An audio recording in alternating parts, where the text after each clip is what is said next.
नमस्कार, एग्जाम है PY Jharkhand channel में आपका स्वागत है। तो दोस्तों जुड़ चुका हूं मैं यहां पर आप सभी सहायक अध्यापकों के आकलन परीक्षा की तैयारी को लेकर के। तो दोस्तों हम बताते चले यदि आप झारखंड में सहायक अध्यापक आकलन परीक्षा की तैयारी में 101% सफलता प्राप्त करना चाहते हैं तो आपको हम बता दें यहाँ पर तैयारी जो है आपको पाठ्यक्रम पर आधारित सारे प्रश्नों को करना होगा। अब हम आपको बता देते हैं आपको जाना है दिल्ली और आपने पकड़ लिया है बनारस का ट्रेन तो आप पीछे ही रह जाओगे, ठीक है, आगे नहीं जा पाओगे। तो उसी तरह से आप लोग क्या कर रहे हैं कि पाठ्यक्रम पर आधारित एनसीईआरटी टेक्स्ट बुक के प्रश्नों को तो पढ़ ही नहीं रहे हैं और सिर्फ यहाँ पर बाजारू चीजें लेकर के पढ़ रहे हैं और सिर्फ दूसरे चैनल से जा करके एसएससी और जेएसएससी के क्वेश्चंस को आप देख रहे हैं। यहाँ से कुछ नहीं होने वाला है, आप जहाँ के तहाँ ही रह जाएंगे। आपको करना क्या है, तो आप अगर नहीं भी जुड़ते हैं किसी से तो आप सिर्फ टेक्स्ट बुक को पढ़िए। देखिए जैक ने स्पष्ट कह दिया है कि पाठ्यक्रम पर सारे आधारित प्रश्नों को ही पूछा जाएगा। अब इसके बाद भी बहुत से लोगों का कहना है कि पाठ्यक्रम का सिलेबस दिया है क्या,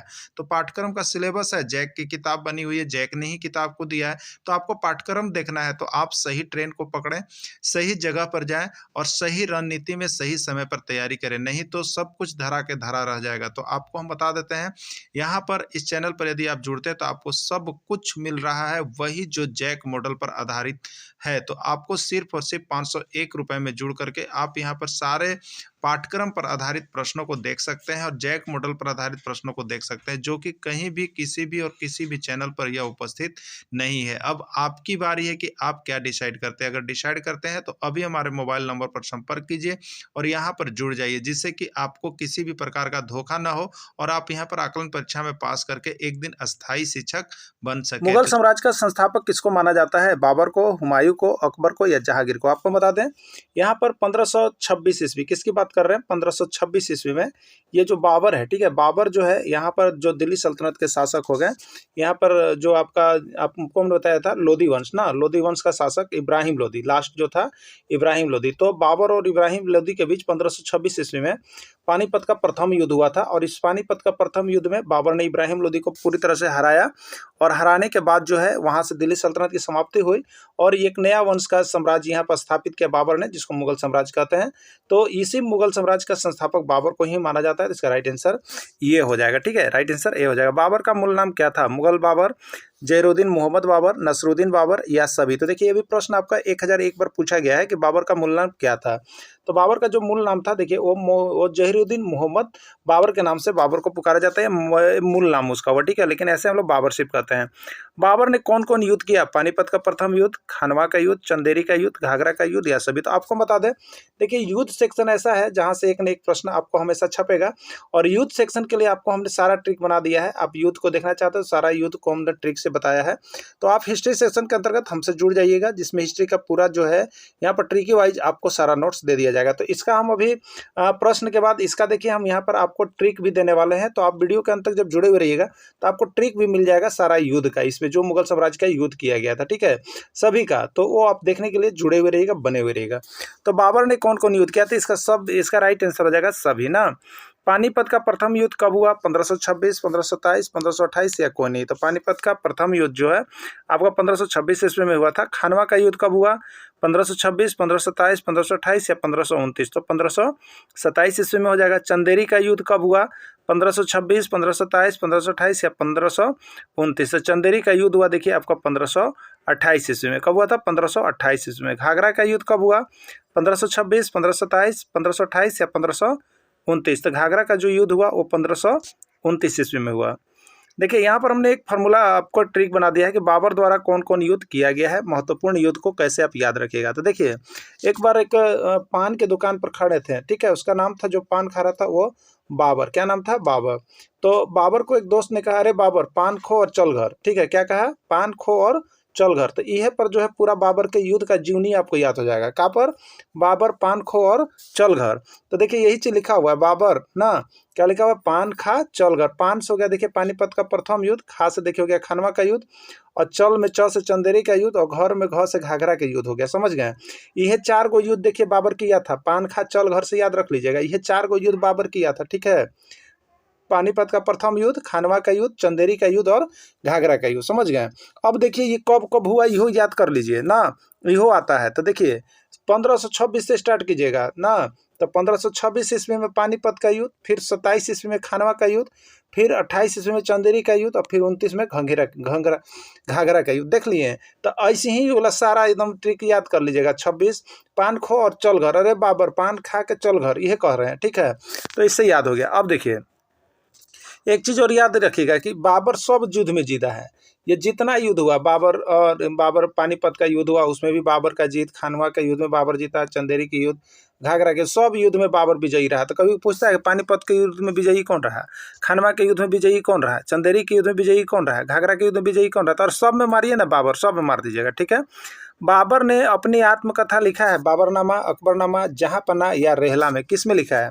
तो बाबर ने अपनी आत्मकथा जो है वो लिखा है बाबरनामा में, ठीक है। तुझके ये बाबरी या बाबरनामा उसी को जाना जाता है। बाबरनामा किस भाषा में लिखा गया? ईरानी भाषा, तुर्की भाषा, फ्रांसी भाषा, इराकी भाषा।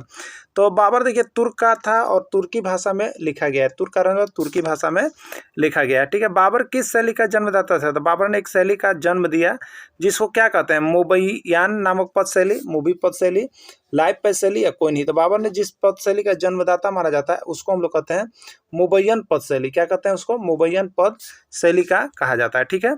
अगला है बाबर की मृत्यु के बाद मुगल साम्राज्य की गद्दी पर कौन बैठा? बाबर की मृत्यु के बाद मुगल साम्राज्य की गद्दी पर कौन बैठा? अकबर, हुमायूं, जहांगीर या शाहजहां, ठीक है। तो बाबर की मृत्यु के बाद मुगल साम्राज्य की जो गद्दी पर बैठा वो यहाँ पर आपका कौन था? तो इसके लिए भी एक ट्रिक आपको बता देते हैं, ठीक है। मुगल साम्राज्य के जो बादशाह हुए उसका कौन कौन कैसे कैसे आया याद रखिए। भाजपा जाने हैं, भाजपा के जानते हैं आप लोग, जानते होंगे ना। तो भाजपा के शो में चलना है, याद रखिएगा। केकर शो में चलना है आज? भाजपा के शो में। तो भाज शो याद रखिएगा, ठीक। तो पहले आया देखिए बाबर, फिर आ गया देखिए हुमायूं, फिर आ गया देखिए अकबर, फिर आ गया देखिए जहांगीर, और फिर आ गया शाहजहां, और लास्ट हो गया औरंगजेब। समझ गया? एकदम दिमाग में रख लीजिएगा। तो बाबर के बाद जब मृत्यु होगा तो कौन बैठेगा? हुमायूं बैठेगा। हुमायूं की मृत्यु होगा तो कौन होगा? अकबर बैठेगा। अकबर के बाद कौन बैठेगा? जहांगीर बैठेगा। जहांगीर के बाद कौन बैठा? शाहजहां। और शाहजहां के बाद औरंगजेब। एकदम ऐसी याद रखिएगा, भाजपा के शो में चल रहा हूँ। तो बाबर की मृत्यु के बाद मुगल साम्राज्य की गद्दी पर कौन बैठा? तो ये क्या हो जाएगा बताइए? हुमायूं हो जाएगा। हो जाएगा ना।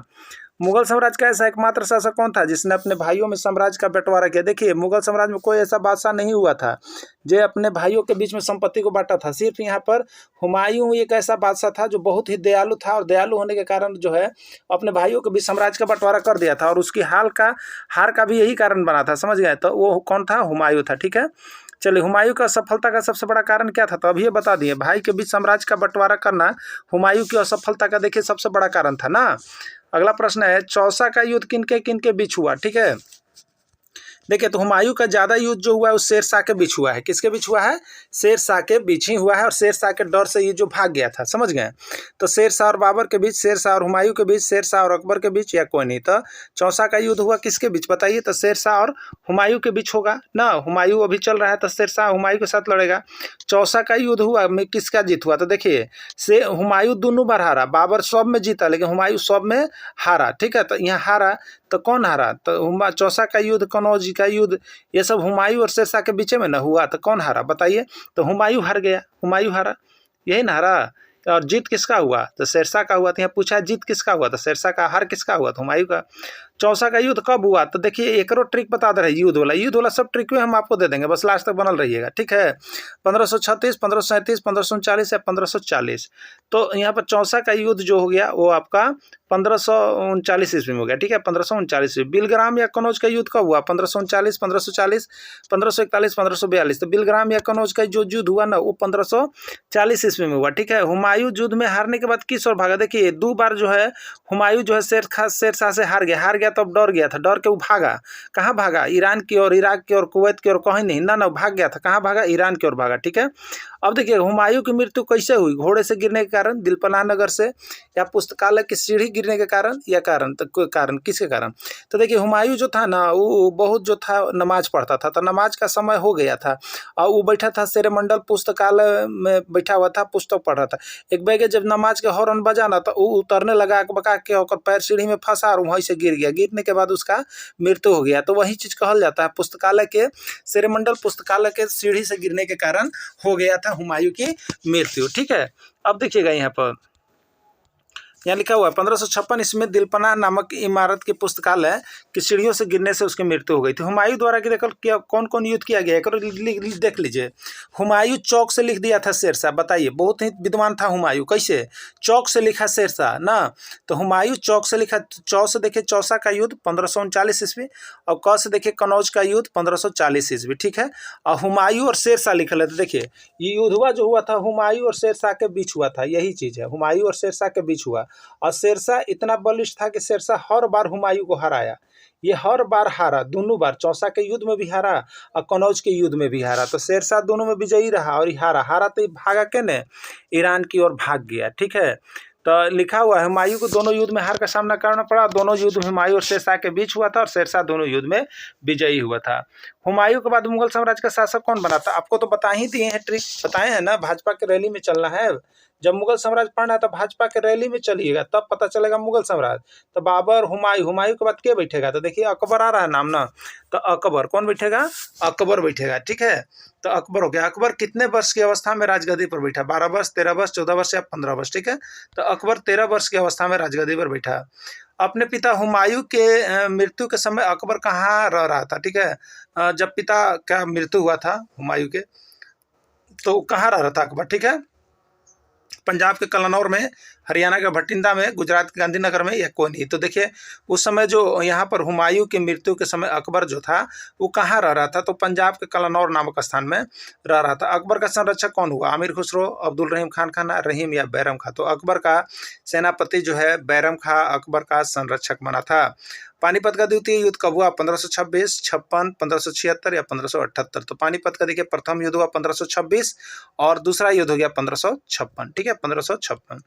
पानीपत का द्वितीय युद्ध किनके बीच हुआ था? पानीपत का द्वितीय युद्ध किनके बीच हुआ था? अकबर और हेमू, अकबर और महाराणा प्रताप, अकबर और सिराजुद्दौला, या कोई नहीं, ठीक है।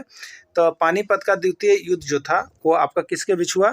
तो पानीपत का द्वितीय युद्ध आपका जो हो गया यहाँ पर अकबर और कह लीजिए आपका हेमू के बीच हो गया था, ठीक है। अब देखिएगा अकबर का सेनापति बैरम खां हेमू को पराजित किया था। हल्दी घाटी का युद्ध कब हुआ? तो हल्दी घाटी का युद्ध हो गया था आपका 1576 ईस्वी में। हल्दी घाटी का युद्ध में कौन पराजित हुआ? तो देखिए हल्दी घाटी का युद्ध हुआ जो आपका अकबर और महाराणा प्रताप के बीच हुआ था, जिसमें महाराणा प्रताप का जीत हुआ, ठीक है। महाराणा प्रताप का जीत हुआ और अकबर का हार हुआ, ठीक है। तो यहाँ पर देखिए आपका 2 गो बी लिखा गया है, तो ये बी है, ये सी है और ये आपका डी होगा, ठीक है। तो यहाँ पर पूछा कि हल्दी घाटी के युद्ध में कौन पराजित हुआ? तो अकबर पराजित हुआ। कौन पराजित हुआ? अकबर पराजित हुआ। ये सी नंबर इसका चला जाएगा, ठीक है। अकबर पराजित हो गया ना। अब देखिएगा हल्दी घाटी युद्ध में अकबर की ओर से कौन लड़ रहा था? राजा मान सिंह, राजा प्रताप, बैरम खां या वकील खान? तो राजा मान सिंह लड़ रहा था। जहांगीर के बचपन का नाम क्या था? जहांगीर के बचपन का नाम बदरुद्दीन, खुर्रम, सलीम, या देखिए बचपन का नाम याद रखिएगा, सबके बचपन का नाम एगो ट्रिक हम दे दिए हैं। अब खुश है साली जहां, अरे कब खुश है? तो अब खुश है साली जहां। तो अकबर के बचपन का नाम देखिए बदरुद्दीन, ठीक है। और यहाँ पर खुश है साली जहां। शाहजहां के बचपन का नाम खुर्रम और है जहां। जहांगीर के बचपन का खुश है, अब खुश है साली जहां। जहांगीर के बचपन का नाम साली, साली मतलब सलीम। तो जहांगीर के बचपन का नाम सलीम हो जाएगा। क्या हो जाएगा? सलीम। न्याय की जंजीर के लिए इतिहास में कौन प्रसिद्ध है? अकबर, जहांगीर, बाबर या औरंगजेब? तो न्याय की जंजीर के लिए जहांगीर को, ठीक है। जहांगीर न्याय की जंजीर के लिए प्रसिद्ध है। सर टॉम श्रॉफ कैप्टन होकर किसके दरबार में आए थे? तो जहांगीर के दरबार में आए थे ना। जहांगीर की पत्नी का नाम क्या था? तो नूरजहां, शाहजहां, सैरानिसा या सैरा? तो जहांगीर की पत्नी का नाम नूरजहां था, नूरजहां, ठीक है। वास्तुकला की दृष्टि से किस शासक का शासनकाल स्वर्ण युग माना जाता है? अकबर, जहांगीर, शाहजहां या बाबर? तो वास्तुकला की दृष्टि से यहाँ पर जो है शाहजहां का शासनकाल स्वर्ण युग माना जाता है। आगरा का ताजमहल का निर्माण किसने करवाया? शाहजहां ने। दिल्ली का लाल किला का निर्माण किसने करवाया? शाहजहां यहाँ पर हो जाएगा। जामा मस्जिद का निर्माण किसने करवाया? शाहजहां ने। बहुत इंपॉर्टेंट क्वेश्चन, बहुत ही बार बार वही चीज आया है।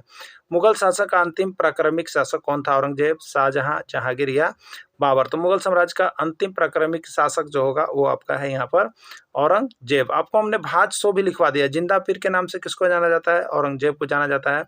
शेर शाह के बचपन का नाम क्या था? फरीद था। शेर शाह के बचपन का नाम क्या था?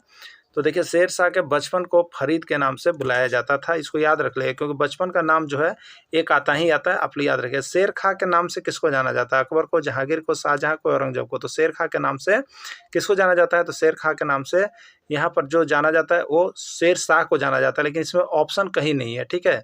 अकबर, जहांगीर, शाहजहां यानी इसमें कोई नहीं होगा।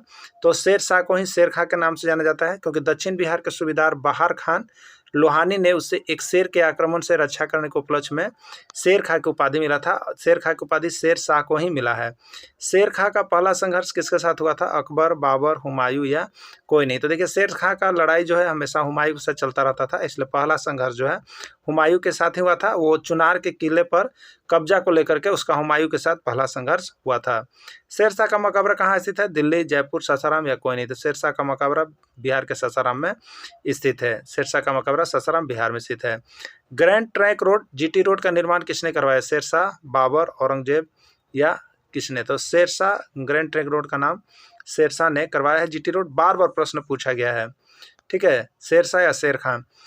शेरशाह के शासन प्रबंध की जानकारी किस पुस्तक से मिलती है? तारिख सरसी, तारिख औरंगजेबी, तारिख शेरशाही, कोई नहीं। तो तारिख शेरशाही का शेरशाह के नाम से मिलता है। शेरशाह के शासन प्रबंधन की जानकारी किसके द्वारा दी गई? अब्बास खान शेरवानी, मोहम्मद अफशाह, अब्दुल रहमान खान खान या कोई नहीं। तो अब्बास खां शेरवानी के द्वारा दिया गया। मनसबदारी व्यवस्था किस पर आधारित है? मनसबदारी व्यवस्था मंगोल नेता चंगेज खां के दशमलव प्रणाली पर आधारित है। तीर्थ यात्रा कर तथा जजिया कर को किसने समाप्त किया? जहांगीर, शाहजहां, अकबर या बाबर? तो ये अकबर के द्वारा किया गया था। अकबर के दरबार में कितने रत्न थे? पंचरत्न, षष्ठरत्न, नवरत्न या कोई नहीं? तो अकबर के दरबार में नवरत्न थे। महाराष्ट्र के एलोरा में निर्मित कैलाश मंदिर का निर्माण किसके द्वारा कराया गया? कृष्ण प्रथम, नागार्जुन, कृष्ण द्वितीय या कोई नहीं? तो देखिए महाराष्ट्र में जो एलोरा का मंदिर, एलोरा में कैलाश मंदिर का निर्माण कराया गया है, उसके जो निर्माण करने वाले हैं वो कृष्ण प्रथम थे। कौन थे? कृष्ण प्रथम। देखिए इसका नोट्स भी हमने तैयार कर दिया है आप सभी के लिए। राष्ट्रकूट के राजा कृष्ण प्रथम के द्वारा महाराष्ट्र के एलोरा मंदिर का निर्माण कराया गया और इसमें भगवान शिव की मूर्ति है, ठीक है। तो बहुत बार पूछा गया है राष्ट्रकूट के राजा कृष्ण प्रथम के द्वारा महाराष्ट्र में किस मंदिर का निर्माण कराया गया है? तो महाराष्ट्र के एलोरा मंदिर का निर्माण कराया गया है और इसमें भगवान शिव की मूर्ति है। तो देखिए जितना प्रश्न आप देख रहे हैं सभी आए हुए, ठीक है।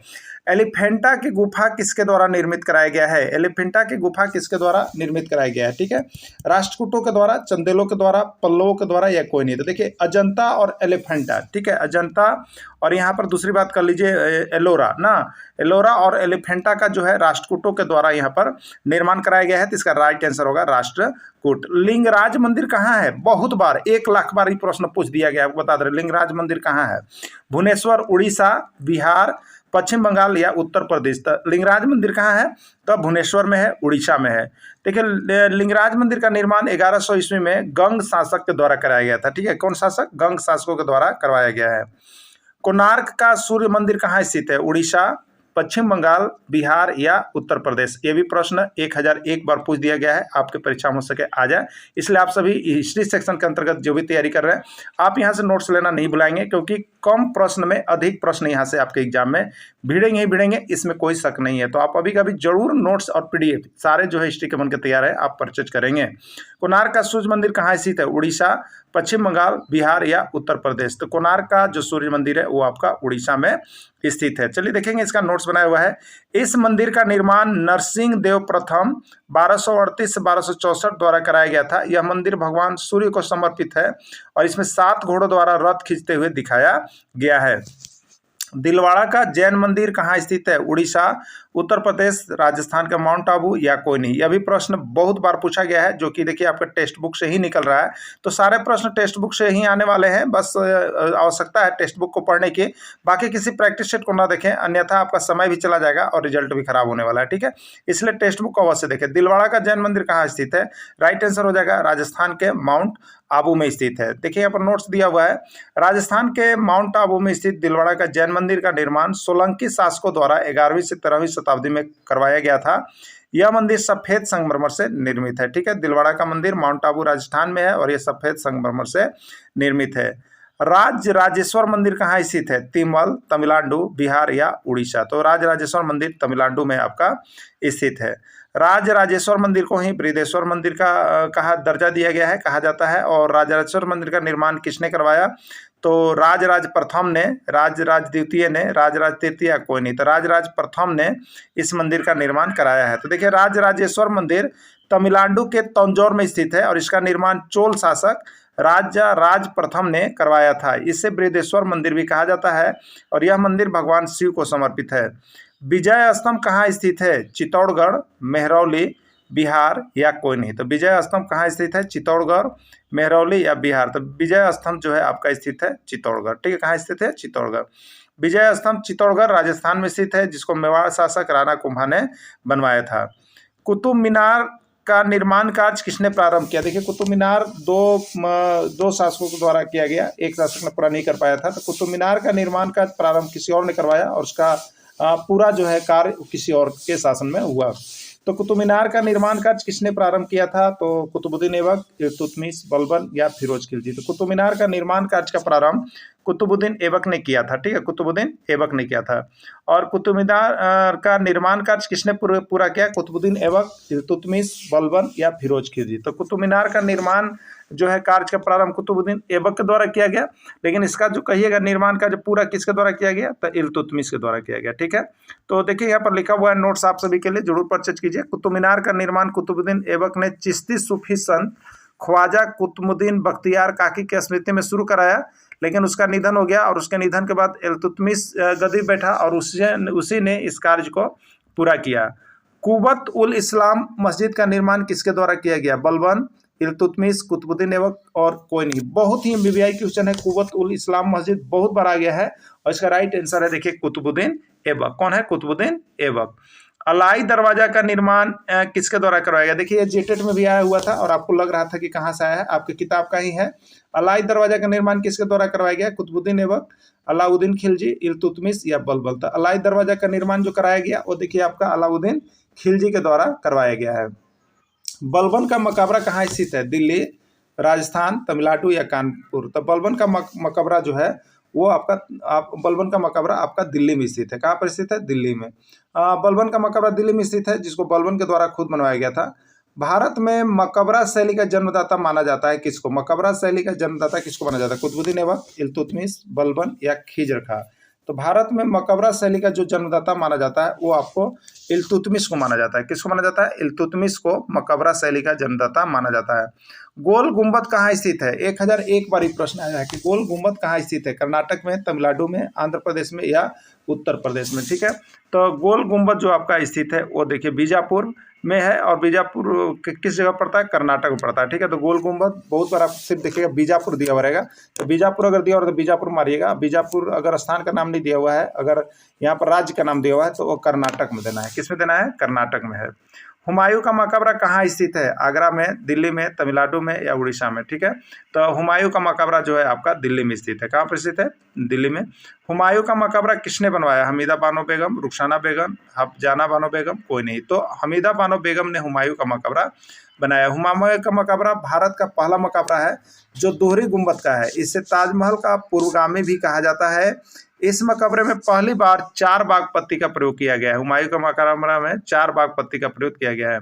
बुलंद दरवाजा कहाँ स्थित है? 1 लाख बारी प्रश्न पूछ दिया गया, एकदम बहुत MBBI है, इसको देख ही लीजिएगा आप लोग, आपका टेक्स्ट बुक का ही है। बुलंद दरवाजा कहाँ स्थित है? दिल्ली, आगरा, फतेहपुर सीकरी या जयपुर। तो बुलंद दरवाजा जो है आपका फतेहपुर सीकरी में स्थित है, आपका टेक्स्ट बुक का है और 1000 से ज़्यादा बारी प्रश्न पूछा गया है जी। आप सभी जरूर देख के जाइएगा, नहीं तो पछतावा हो जाएगा। बुलंद दरवाजा का निर्माण किसने करवाया? बाबर ने, हुमायूं ने, अकबर ने या शाहजहां ने। तो बुलंद दरवाजा का निर्माण किसने करवाया, यहाँ पर पूछा गया। ठीक है, तो बुलंद दरवाजा फतेहपुर सीकरी में स्थित है और वो आपका फतेहपुर सीकरी में कौन है? तो यहाँ पर आपका जो है आंसर बाबर, आंसर जो है बुलंद दरवाजा का निर्माण यहाँ पर बाबर नहीं, इसका देखिए यहाँ पर जो टिकिंग है वो गलत हो गया है। ठीक है, इसका आंसर यहाँ पर गलत हो गया है, ये होगा अकबर। ठीक है, तो इस क्वेश्चन नंबर को आप लोग करेक्ट कर लीजिएगा। बुलंद दरवाजा फतेहपुर सीकरी में है और फतेहपुर सीकरी में अकबर के द्वारा बनवाया गया है। ठीक है, अकबर के द्वारा, और किसके? तो गुजरात विजय के उपलक्ष्य में करवाया गया है। यह दरवाजा 134 फीट ऊंचा है और भारत में निर्मित सबसे ऊंचा प्रवेश द्वार है।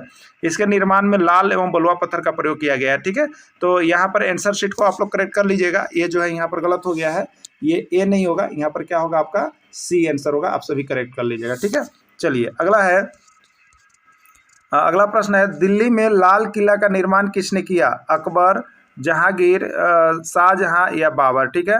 तो दिल्ली में लाल किला का निर्माण किसने किया? तो इसका राइट आंसर आपका शाहजहां, ठीक है। तो इसका नोट्स भी बना हुआ है, देखिए शाहजहां ने यहाँ पर लिखा हुआ है। शाहजहां ने दिल्ली में लाल किला का निर्माण कराया था। यह लगभग 9 वर्षों में तैयार हुआ था। किले को लाल बलुआ पत्थर से निर्मित किया गया है और मुगलों द्वारा निर्मित यह अंतिम किला था, ठीक है। मुगलों द्वारा निर्मित अंतिम किला है यही लाल किला ना। अगला है जामा मस्जिद का निर्माण किसने करवाया? जामा मस्जिद का निर्माण किसने करवाया? अकबर, जहांगीर, शाहजहां या बाबर? तो जामा मस्जिद है तो ये शाहजहां के द्वारा करवाया गया है। जामा मस्जिद दिल्ली के लाल किले के समीप एक ऊंचे चबूतरे पर स्थित है। यह भारत की विशालतम मस्जिद है। इसका निर्माण भी शाहजहां ने ही करवाया है। ताजमहल कहाँ स्थित है? दिल्ली, आगरा, जयपुर या कोलेश्वरी? बहुत बार स्थित है कि ताजमहल कहाँ स्थित है, तो इसका राइट आंसर है आगरा। ताजमहल किस नदी के तट पर स्थित है? 1001 बार प्रश्न पूछा गया है। गंगा नदी, यमुना नदी, ब्रह्मपुत्र नदी या भागीरथी, ठीक है। तो आगरा किस नदी किनारे स्थित है? जमुना। तो इसलिए ताजमहल किस नदी किनारे स्थित होगा? तो जमुना नदी के किनारे स्थित होगा।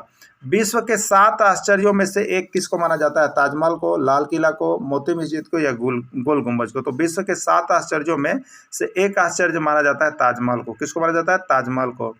ताजमहल का निर्माण किसने करवाया? ताजमहल का निर्माण किसने करवाया? अकबर, जहांगीर, शाहजहां या औरंगजेब? तो ताजमहल का निर्माण जो है शाहजहां के द्वारा करवाया गया है।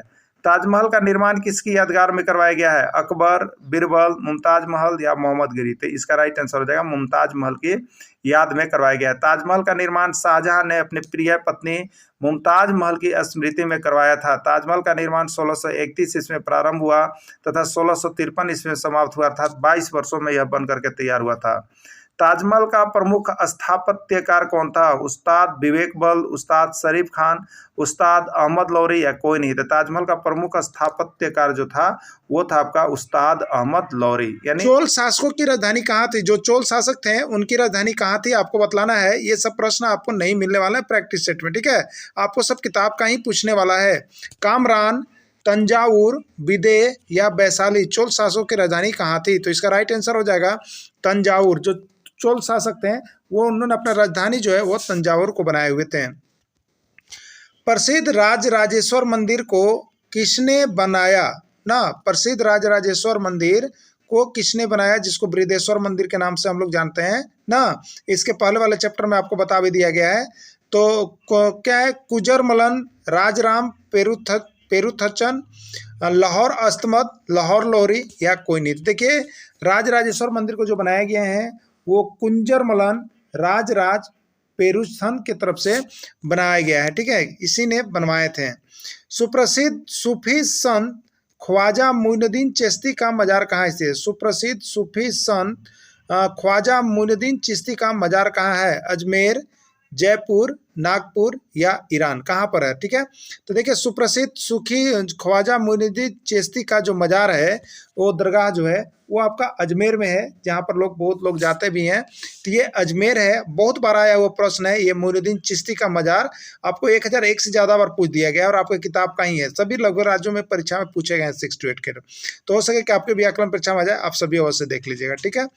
चलिए अगला है, विजयनगर साम्राज्य की राजधानी कहाँ थी? विजयनगर साम्राज्य की राजधानी कहाँ थी? चंपा, विदेह, हम्पी या वैशाली? ठीक है। तो विजयनगर साम्राज्य की जो राजधानी है वो आपकी हम्पी थी। कहाँ थी? हम्पी। विजयनगर साम्राज्य की स्थापना की गई किसने? ठीक है। तो विजयनगर साम्राज्य की स्थापना किसके द्वारा की गई? यहाँ पर राम एवं श्याम, हरियम एवं बुक्कम, हरिऔध, हरिहर एवं बुक्का। ठीक है। तब विजयनगर साम्राज्य की स्थापना उनके 2 भाइयों हरिहर एवं बुक्का की तरफ से किया गया था। और ये प्रश्न भी बहुत ही एमबीबीआई है जो कि हर एग्जाम में आ रहे हैं। देखिए इसका नोट्स बना दिया गया है कि हरिहर एवं बुक्का नामक 2 भाइयों के द्वारा विजयनगर साम्राज्य की स्थापना की गई 1336 ईस्वी में। ठीक है। हम्पी कहाँ स्थित है? आपको बताना है कि हम्पी जो है कहाँ स्थित है। केरल में, तमिलनाडु में, कर्नाटक में, राजस्थान में। कितना यह इंपॉर्टेंट प्रश्न है, इसकी कल्पना नहीं की जा सकती है। बार बार यह पूछा जा रहा है और आपका टेक्स्ट बुक से है, और अगर यह गाइड में खोजिएगा तो नहीं मिलने वाला है। ठीक है। तो सारे के सारे नोट्स यहाँ से आप 30 रुपीज करके प्रत्येक सब्जेक्ट का ले सकते हैं और जुड़ करके देख सकते हैं। सारे प्रश्न यहीं से भिड़ने वाला है। आपसे व्याकरण परीक्षा में 101% सफलता के लिए यहाँ का सारा PDF लेना कभी भी नहीं भुलाएंगे। हम्पी कहाँ स्थित है? केरल, तमिलनाडु, कर्नाटक या राजस्थान? हम्पी कहाँ स्थित है? ठीक है। देखिए हम्पी जो है आपका कर्नाटक में स्थित है। इसका नोट्स बना दिया गया है। हम्पी जो है कर्नाटक के कृष्णा और तुंगभद्रा नदियों की घाटी में स्थित है। हम्पी कहाँ है? तो कर्नाटक के कृष्णा और तुंगभद्रा नदियों की घाटी में स्थित है। मसूलीपट्टनम कहाँ स्थित है? मसूलीपट्टनम कहाँ स्थित है? उत्तर प्रदेश, मध्य प्रदेश, आंध्र प्रदेश या उज्जैन? मसूलीपट्टनम कहाँ स्थित है आपको बताना है, ठीक है। उत्तर प्रदेश, मध्य प्रदेश, आंध्र प्रदेश या उज्जैन? तो मसूलीपट्टनम जो है ये आपका आंध्र प्रदेश में स्थित है। कहाँ पर स्थित है? आंध्र प्रदेश में स्थित है। देखिए नोट्स बना हुआ है, आंध्र प्रदेश में कृष्णा नदी के डेल्टा पर स्थित मसूलीपट्टनम को मछलीपट्टनम भी कहा जाता है, ठीक है। आंध्र प्रदेश में यह कहाँ है? कृष्णा नदी के डेल्टा पर स्थित है मसूलीपट्टनम, जिसको मछलीपट्टनम भी कहा जाता है। बहुत इंपॉर्टेंट प्रश्न है। रेशम मार्ग का नाम किसके नाम पर पड़ा है? रेशम मार्ग का नाम जो है किसके नाम पर पड़ा है? 1001 बार आने वाला प्रश्न है रेशम मार्ग, और बहुत लोग गलती करते हैं, तो रेशम मार्ग को एकदम देख लीजिएगा। यहाँ से एक पर प्रश्न बार बार आ रहा है। तो रेशम मार्ग का नाम किसके नाम पर पड़ा है? चीन के रेशम के नाम पर, पाकिस्तान के रेशम के नाम पर, नेपाल के रेशम के नाम पर, या कोई नहीं, ठीक है। तो रेशम मार्ग का नाम जो पड़ा है वो किसका? तो चीन के रेशम के नाम पर जो है रेशम मार्ग का नाम पड़ा है। तो इसका राइट आंसर ये हो जाएगा। पश्चिम का प्रवेश द्वार के नाम से किसको जाना जाता है? सूरत को, जयपुर को, रांची को या नागपुर का? पश्चिम का प्रवेश द्वार के नाम से किसको जाना जाता है, ठीक है। तो देखिए पश्चिम का प्रवेश द्वार जो है वो आपको यहाँ पर सूरत को जाना जाता है। किसको जाना जाता है? सूरत को जाना जाता है। सूरत किस नदी के किनारे स्थित है? तुंगभद्रा, गंगा, ये ब्रह्मपुत्र या ताप्ती नदी, ठीक है। तो सूरत किस नदी के किनारे स्थित आपको बताना है? तुंगभद्रा, गंगा, ब्रह्मपुत्र या ताप्ती नदी? तो सूरत जो है आपके ताप्ती नदी के किनारे स्थित है। बहुत बार प्रश्न 101 बार पूछ दिया गया है, सूरत किस नदी के किनारे स्थित है? तो सूरत जो है आपको ताप्ती नदी के किनारे स्थित है। कहाँ पर? ताप्ती नदी के किनारे स्थित है। सूरत किस लिए प्रसिद्ध है? कपड़ा के लिए, हीरा के लिए, हीरा और कपड़ा दोनों के लिए, या कोई नहीं? तो देखिए सूरत जो है वो व्यवसाय में सबसे आगे है और वह कपड़ा और हीरा दोनों के लिए प्रसिद्ध है, ठीक है। सूरत किस लिए प्रसिद्ध है? तो कपड़ा और हीरा दोनों ही के लिए प्रसिद्ध है। इसका राइट आंसर सी हो जाएगा। सिल्क सिटी या डायमंड सिटी के नाम से किसको जाना जाता है? 1001 बार प्रश्न पूछा गया है और बहुत लोगों ने इसको गलती किया, जो आपका टेक्स्ट बुक का है, लगभग सभी राज्यों में पूछा जा रहा है, ठीक है। तो सिल्क सिटी या डायमंड सिटी के नाम से किसको जाना जाता है? सूरत को, भरूच को, विजयनगर को या कोई नहीं, ठीक है। तो सिल्क सिटी या डायमंड सिटी के नाम से जो है यहाँ पर आपको सूरत को जाना जाता है। किसको जाना जाता है? सिल्क सिटी हो या डायमंड सिटी हो, आपको सूरत को इस नाम से जाना जाता है। गुजरात का एक मुख्य बंदरगाह कौन था? गुजरात का एक मुख्य बंदरगाह कौन था? सूरत, भरूच, बड़ोदरा या कोई नहीं, ठीक है। गुजरात का एक मुख्य बंदरगाह कौन था? सूरत, भरूच, बड़ोदरा या कोई नहीं? तो देखिए गुजरात का जो एक मुख्य बंदरगाह है वो आपका सूरत है। कौन है? सूरत जो है मुख्य बंदरगाह है। देवघर को जाना जाता है बैजनाथ धाम, देवस्थल, भूतगढ़ या कोई नहीं, ठीक है। तो देवघर को मुख्य रूप से बैजनाथ धाम के नाम से जाना जाता है, ठीक है। इसका देखिए नोट्स भी है। झारखंड का देवघर मंदिर 12 ज्योतिर्लिंगों में से एक ज्योतिर्लिंग के रूप में प्रसिद्ध है। सावन के महीने में भगवान शिव की पूजा यहाँ की जाती है। देवघर मंदिर का निर्माण किसने करवाया? 1001 बार प्रश्न पूछा गया है, हो सके आपके एग्जाम में भी आ जाए, तो आप सभी अवश्य देख लीजिएगा। देवघर मंदिर का निर्माण किसने करवाया? राजा टोडरमल, राजा भैरवमल, राजा भोकालमल, राजा पूरनमल, ठीक है। तो देवघर मंदिर का निर्माण जो करवाया गया है वो राजा पूरनमल की तरफ से कराया गया है।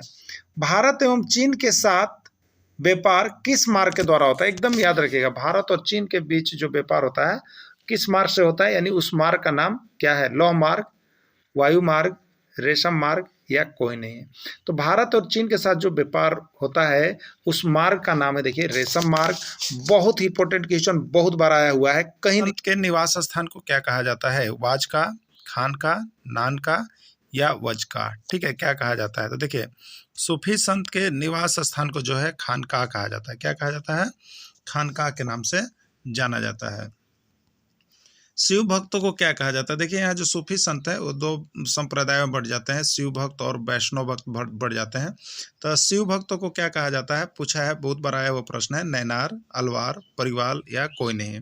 तो देखिए जो शिव भक्त होते हैं उनको जो है यहाँ पर नैनार के नाम से जाना जाता है। देखिए लिखा हुआ नोट्स में भी शिव भक्तों को नैनार कहा जाता है और इनकी संख्या 63 है। बहुत बार पूछा गया है कि नैनार जो है उनकी संख्या कितनी है, तो 63 है। वैष्णव या विष्णु भक्त को क्या कहा जाता है? नैनार, अलवार, परिवाल या कोई नहीं? तो देखिए जो वैष्णव या विष्णु भक्त होते हैं उनको अलवार कहा जाता है, और जो शिव भक्त होते हैं उनको नैनार कहा जाता है। ठीक है, अगला है विष्णु भक्त को अलवार कहा जाता था, इसकी संख्या 12 थी। इसमें एकमात्र महिला संत भी थी जिसका नाम था अंडाल। ठीक है, अगला प्रश्न है भक्ति परंपरा का प्रथम प्रचारक किसको माना जाता है? कौन थे जो भक्ति परंपरा का प्रथम प्रचारक माना जाता है? किसको? शंकराचार्य को, रामानुजाचार्य को, वल्लभाचार्य को या सपनाचार्य को? ठीक है, तो देखिए भक्ति परंपरा का जो यहाँ पर बयार बह रहा था उसका प्रथम प्रचारक जो है वो शंकराचार्य को माना जाता है। किसको माना जाता है? शंकराचार्य को भक्ति परंपरा का प्रथम प्रचारक माना जाता है। अद्वैतवाद का प्रतिपादन किसने किया? शंकराचार्य, रामानुजाचार्य, वल्लभाचार्य या स्पेनचार्य? अद्वैतवाद का प्रतिपादन किसने किया? ठीक है, तो अद्वैतवाद का देखिए प्रतिपादन जो किया गया था वो आपको शंकराचार्य के द्वारा किया गया था। और आपको बता दें ये अद्वैतवाद जो है अभी तक 1000 से ज़्यादा बार प्रश्न आपको पूछ दिया गया। और देखिए कहाँ से है, तो आपका टेक्स्ट बुक से है। तो आप इतिहास का चाहे जिस किसी चीज़ की भी तैयारी करना चाहते हैं आप यहाँ से जरूर पढ़ लीजिएगा अपने टेक्स्ट बुक से, यहीं से प्रश्न आपको छपने वाले हैं। देखिए लिखा हुआ शंकराचार्य का जन्म 788 ईस्वी में कलाड़ी यानी केरल नामक स्थान पर हुआ था। इनके पिता का नाम शिव गुरु तथा माता का नाम आर्यम्बा था। इनकी मृत्यु 820 ईस्वी में बद्रीनाथ में हुआ था। वीर शैववाद आंदोलन का प्रारंभ किसने किया? वसवाना ने, अल्लम्मा प्रभु ने, दोनों या कोई नहीं? ठीक है, तो वीर शैववाद आंदोलन का प्रारंभ जो है यहाँ पर दोनों ने यानी वसवाना ने और अल्लम्मा प्रभु दोनों ने किया था। विशिष्ट अद्वैतवाद दर्शन का प्रतिपादन किसने किया? शंकराचार्य, रामानुजाचार्य, वसवाना या कोई नहीं? तो विशिष्ट अद्वैतवाद दर्शन का प्रतिपादन जो है यहाँ पर रामानुजाचार्य की तरफ से किया गया था। देखिए अद्वैतवाद हो गया शंकराचार्य और विशिष्ट अद्वैतवाद रामानुजाचार्य। ये जो विशिष्ट अद्वैतवाद है ये सबसे ज़्यादा बार अभी तक पूछा गया प्रश्न है, इसलिए आप लोग इसको देख लीजिएगा, हो सके आपके एग्जाम में भी आ जाए। और सारे आपके टेक्स्ट बुक से हैं, तो टेक्स्ट बुक का पीडीएफ देखना कभी भी आप नहीं भूलेंगे, चाहे कहीं से भी आप कोई भी नोट्स कर दे हैं, टेक्स्ट बुक का जो पीडीएफ मिल रहा है वो जरूर पढ़ लेंगे। रामानुजाचार्य का जन्म 11वीं शताब्दी में तमिलनाडु के श्री पेरुम्बदूर में हुआ था। वे सगुण ईश्वर में विश्वास करते थे, वे विष्णु को मानते थे। निजामुद्दीन औलिया कौन थे? सूफी संत, अलवार संत, जैन संत या बौद्ध संत? कौन थे निजामुद्दीन औलिया? ठीक है, तो निजामुद्दीन औलिया जो थे वो आपका सूफी संत थे। कौन थे? सूफी संत। नोट्स भी है, सूफी संत एकेश्वरवाद को मानते थे। भारत में चिश्ती संप्रदाय की स्थापना किसने की? बहुत बड़ा आया हुआ प्रश्न है। चिश्ती संप्रदाय ख्वाजा मोइनुद्दीन चिश्ती, अलवार, शंकराचार्य या रामानुजाचार्य? ठीक है, तो भारत में चिश्ती संप्रदाय की स्थापना जो है ख्वाजा मोइनुद्दीन चिश्ती ने किया था। उत्तर भारत के संत कौन थे? तुलसीदास, सूरदास, शंकरदेव या कोई नहीं या सभी? ठीक है, तो उत्तर भारत के जो संत थे वो तुलसीदास भी थे, सूरदास भी थे और शंकरदेव, यानी इसमें से सभी इसका राइट आंसर हो जाएगा, डी इसका आंसर हो जाएगा। रामचरितमानस की स्थापना किसने की? तुलसीदास, सूरदास, वाल्मीकि या वेद व्यास? ठीक है, तो रामचरितमानस की रचना, ये भी प्रश्न आपका इंपॉर्टेंट है और ये बार बार एग्जाम में पूछा जा रहा है, तो आपके भी एग्जाम में आ सकते हैं। तो रामचरितमानस की स्थापना किसने की? तुलसीदास, सूरदास, वाल्मीकि या वेद व्यास? तो रामचरितमानस की रचना तुलसीदास ने की। सूरसागर, सूरसारावली और साहित्य लहरी की रचना किसने की? तुलसीदास, सूरदास, मीराबाई या वेद व्यास? तो सूरसागर, सूरसारावली और साहित्य लहरी, देखिए सौ से लगा हुआ है, सू से लगा हुआ है, इसलिए ये सभी जो ग्रंथ है उसकी रचना जो है सूरदास के तरफ से किया गया है।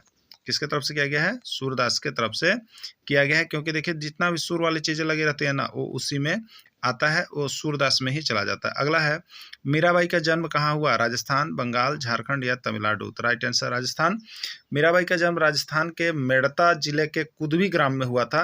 वह रतन सिंह राठौर की इकलौती पुत्री थी। वह अपने इष्ट देव श्री कृष्ण की भक्ति प्रियतम अथवा पति के रूप में करती थी। ब्रजभाषा में लिखा गया है, उनके भक्ति गीतों को पदावली कहा जाता है। ठीक है, मीराबाई के भक्ति गीत को क्या कहा जाता है? पदावली कहा जाता है। कबीर का जन्म कहाँ हुआ? वाराणसी, मगध, सारनाथ या पार्श्वनाथ? कबीर का जन्म जो है वाराणसी में हुआ था। ऐसा माना जाता है कि नीमा और नीरू नामक निसंतान दंपति जुलाहे ने कबीर का पालन पोषण किया। इनका उद्देश्य बीजक में मिलता है। कबीर का उपदेश किस में मिलता है? बीजक में मिलता है। ये भी आया हुआ प्रश्न है, तो आप सभी किताब का टेक्स्ट बुक तो देखना भूलेंगे नहीं भूलेंगे, चाहे आप जेटेट की तैयारी करना चाहते होंगे, चाहे आप यहाँ पर जेएसएससी की तैयारी करना चाहते होंगे, सभी के लिए आपको टेक्स्ट बुक पढ़ना बहुत ही अनिवार्य है।